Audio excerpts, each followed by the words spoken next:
Airports پر ججز کے اہل خانہ کو جسمانی تلاشی سے استثناء کا مطالبہ نہیں کیا. ترجمان سپریم کورٹ کا سیکرٹری ہوابازی اور ڈی جی ایئرپورٹ سیکیورٹی کو خط لکھا. آپ کا 12 اکتوبر والا خط چیف جسٹس اور اہلیہ کے ترکی جانے کے فوراً بعد میڈیا تک پہنچ گیا.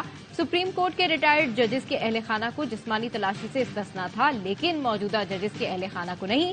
مکمل سچائی کے لیے رجسٹرار سپریم کورٹ کا 21 ستمبر کا خط ظاہر کریں تاکہ غلط فہمی کا ازالہ ہو سکے. ایئرپورٹ پر جسمانی تلاشی سے استثناء مانگا نہ ہی دیا گیا.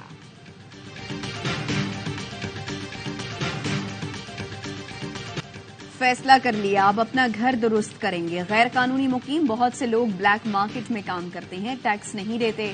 اگست 2021 سے 16 افغان شہریوں نے پاکستان میں خودکش حملے کیے. نگراں وزیر اعظم انوار الحق کاکڑ کی برطانوی اخبار ٹیلی گراف میں تحریر. لکھا, افغان حکومت کو اندرونی معاملات ٹھیک کرنے کا کہا.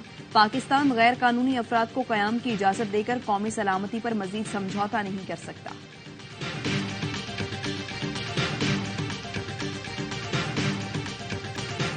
2018 میں آر ٹی ایس بند کر کے لائی گئی حکومت ایک موٹر وے بھی نہیں بنا سکی. نواز شریف کہتے ہیں ہم نے پشاور سے سکھر تک موٹر وے بنا, سکھر سے آگے کیوں نہیں بنائی گئی. میری نظر میں کراچی سے حیدرآباد تک موٹر وے نہیں ہے. سندھ میں کوئلے کو کوئی نہیں نکالتا تھا, ہم نے جا کر نکالا اور بجلی بنا کر دکھائی.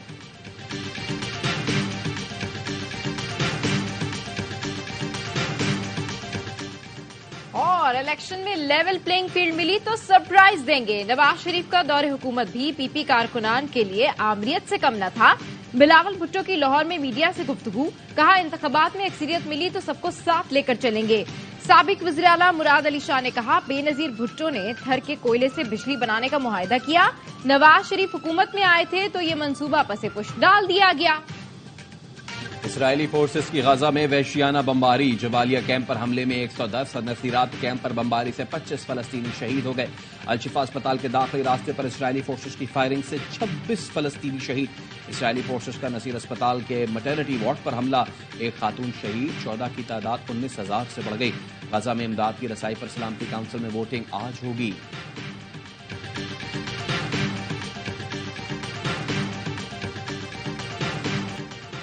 ملک کے کچھ علاقوں میں انٹرنیٹ کی سست روی کی شکایات. گزشتہ روز فیس بک, یوٹیوب, انسٹاگرام اور ایکس کی سروس کئی گھنٹے متاثر رہی. صارفین کو مشکلات کا سامنا رہا. P T I intra party election کالعدم قرار دینے کی درخواستوں پر فیصلہ محفوظ. وکیل پی ٹی آئی بیرسٹر علی ظفر نے الیکشن کمیشن میں موقف اپنایا. بلا مقابلہ انتخاب میں ووٹنگ کی ضرورت نہیں ہوتی. رکن الیکشن کمیشن نے پوچھا آپ نے پورے پاکستان کے الیکشن پشاور میں کر دیے. بیرسٹر علی ظفر نے کہا تمام پارٹیاں ایک ہی جگہ پر الیکشن کراتی ہیں. الیکٹوریٹ باڈی میں سے کسی نے الیکشن سے متعلق شکایت نہیں کی. چیئرمین پی ٹی آئی بیرسٹر گوہر کہتے ہیں 22 تاریخ سے پہلے انتخابی نشان کا سرٹیفکیٹ دیا جائے. امید ہے بلے کا نشان مل جائے گا, نہیں ملا تو عدلیہ پر اعتماد ہے, مداخلت کرے گی.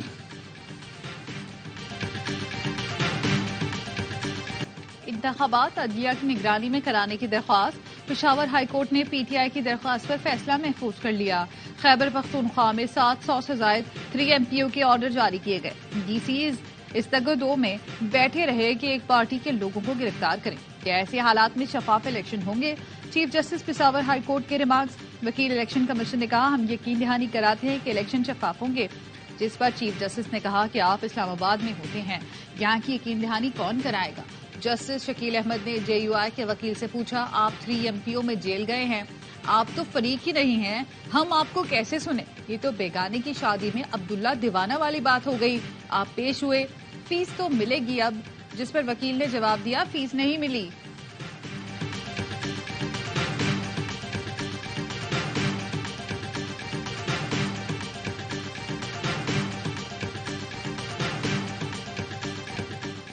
پچیس مئی لانگ مارچ جلاؤ گھیراؤ کیس میں بانی پی ٹی آئی اور اسد عمر بری. اسلام آباد کے ڈسٹرکٹ اینڈ سیشن کورٹ کے جج نوید خان نے فیصلہ سنا دیا.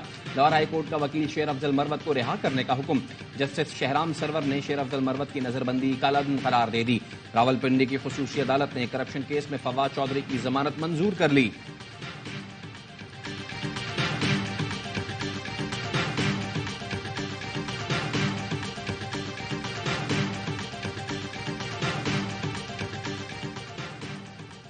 بانی پی ٹی آئی کے خلاف توہین الیکشن کمیشن کیس. جیل میں کارروائی کے خلاف درخواست. لاہور ہائی کورٹ کا جیل ٹرائل نوٹیفیکیشن کی تفصیلات پیش کرنے کا حکم، عدالت نے ریمارکس دیے، نوٹیفیکیشن کے بغیر جیل ٹرائل ہو ہی نہیں سکتا، ہم کیسے نوٹیفیکیشن کو معطل کریں جسے چیلنج ہی نہیں کیا گیا۔ وکیل بانی پی ٹی آئی نے کہا عدالت نوٹس کر دے کیونکہ کل فرد جرم عائد کر دی جائے گی۔ عدالت نے کہا پہلے پٹیشن میں ترمیم کریں پھر دیکھتے ہیں۔